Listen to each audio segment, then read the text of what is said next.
Welcome back, students.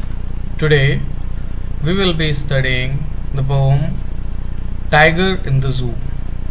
And the poet of the poem is Leslie Norris. This poem is from the textbook NCERT textbook First Flight. But before we start the poem, I want you to take a moment and picturize yourself in a zoo. And behind the bars in the cage, is an animal, a tiger. No matter how much fierce he is, no matter how big of a beast he is, but behind those bars, metallic bars, he is helpless. Every animal is helpless. That is their condition in the zoo. They are captured and they are kept in prison, captivity. A tiger in the zoo. This poem contrasts a tiger in the zoo with the tiger in its natural habitat. The poem moves from the zoo to the jungle and back again to the zoo. Read the poem silently once and say which stanzas speak about the tiger in the zoo and which ones speak about the tiger in the jungle. So basically, in this poem, the poet has drawn a comparison between the tiger that is in the zoo and the tiger that is in the wilderness, in his natural habitat, that is a forest. So before we begin, let's look at what differences could be there. A tiger in the zoo is helpless, while a tiger in the forest is free. Tiger in the zoo, behind those concrete cells, cannot do anything. He can just walk around to and fro in his cell, but the tiger in the forest can roam around anywhere he likes.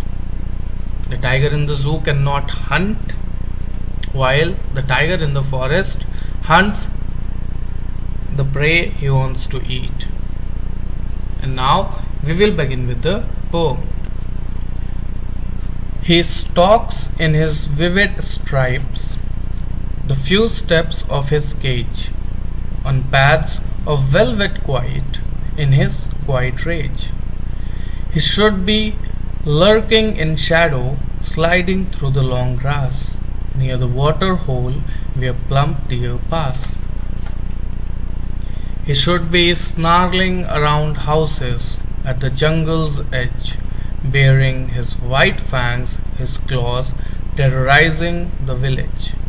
But he is locked in a concrete cell, his strength behind bars, stalking the length of his cage, ignoring visitors.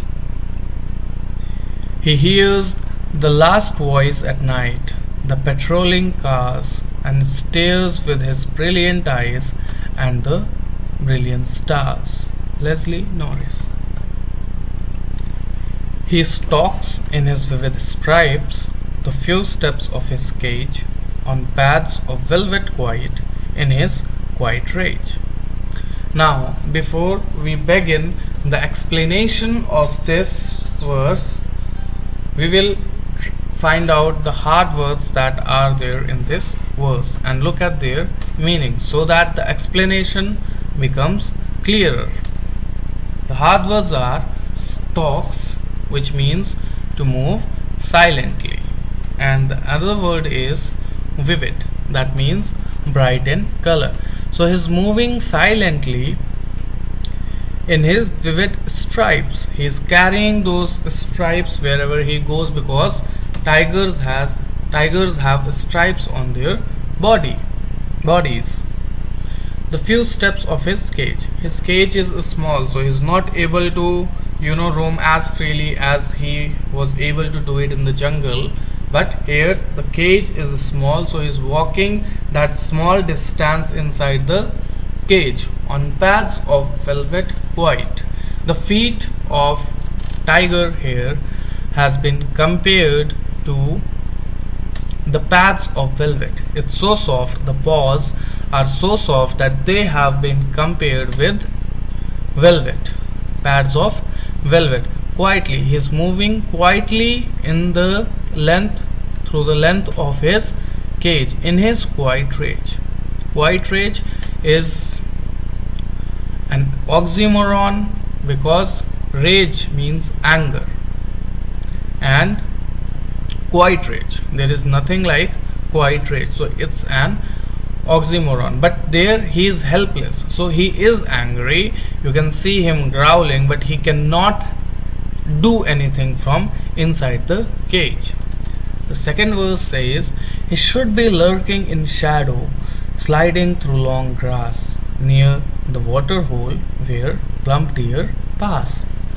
The hard words are lurking, which means to hide or hiding, and other hard word is plump, that means fluffy. So what now? See the comparison that poet has tried to draw here. He should be lurking in shadow.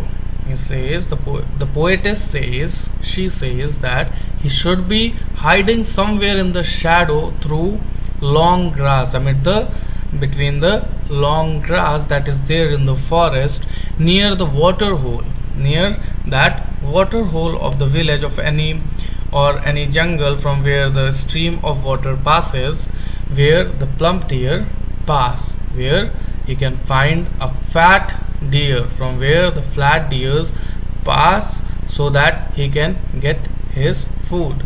The tiger has been personified in this poem.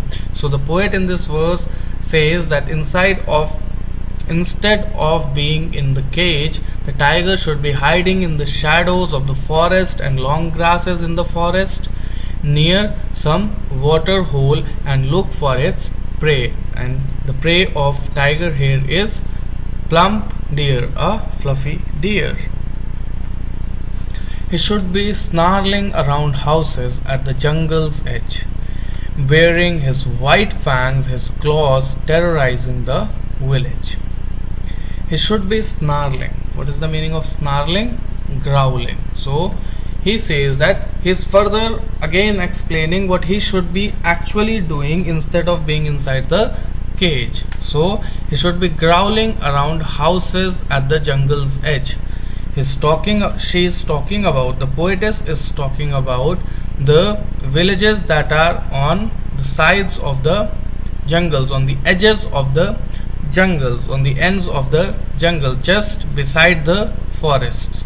So he should be growling around those houses, baring his white fangs, showing his white fangs. Fangs are sharp teeth of animals, that canine type of teeth, yes, with which they clench and do everything. Bearing his white fangs, his claws, terrorizing the village. So he says that he should be growling around the houses of those villages that are nearby the forests and showing his white teeth with which he breaks the necks and his claws, and terrorizing the village. While he should be terrorizing the village, he is in the cage, and there he is moving very silently and cannot even express his anger. But he is locked in a concrete cell, his strength behind bars, stalking the length of his cage, ignoring visitors. Stalking, move silently. So the poetess says that instead of being free or in the jungle, he is locked in a cell of concrete. His strength is all packed behind the bars, stalking the length of his cage, walking silently through the length of his cage, ignoring visitors. So he is locked inside a concrete cell. His strength is locked behind those bars, and behind those bars he is walking silently through the length of his cage to and fro, and he is trying to ignore the visitors. He hears the last voice at night, the patrolling cars, and stares with his brilliant eyes at the brilliant stars. The meaning of patrolling is guarding cars. Guarding cars, the cars we see, we hear the sirens of police that are roaming around your city day and night. They are patrolling, guarding your cities, looking for culprits and other, saving from thugs and other illegal elements in the society. So he hears the last voice at night, the patrolling cars. Inside that concrete cell, the tiger hears the last voice at night. And what is that last voice? Of the patrolling cars. That voices of the patrolling cars, those sirens and horns, and stares with his brilliant eyes at the brilliant stars, and stares with his brilliant eyes, his sparkling eyes at the brilliant stars. His eyes are sparkling in the night as lights fall upon them, and so is being done by the stars. They are also shining. So he stares at the shiny stars with his shiny eyes. So in this particular poem, the poetess wants to show to you the difference, to picturize the difference between the tiger that is inside a cage, or a tiger, or the tiger that is in his natural habitat, forests. He is fearsome in the forest. He is fierce. He is a beast, big animal. He can attack anyone, take down anyone, right?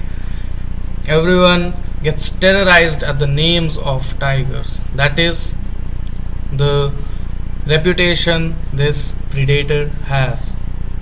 Predator because he is on the top of the food chain. So the difference is that inside a cage he is helpless. He is walking silently through the cage, trying to, in his quiet anger which he cannot express because he is helpless behind those bars.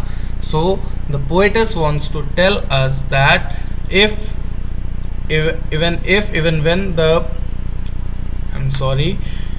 the poetess wants to convey that if you lock the strongest thing in the world or person in the world behind the bars, he gets helpless like a tiger.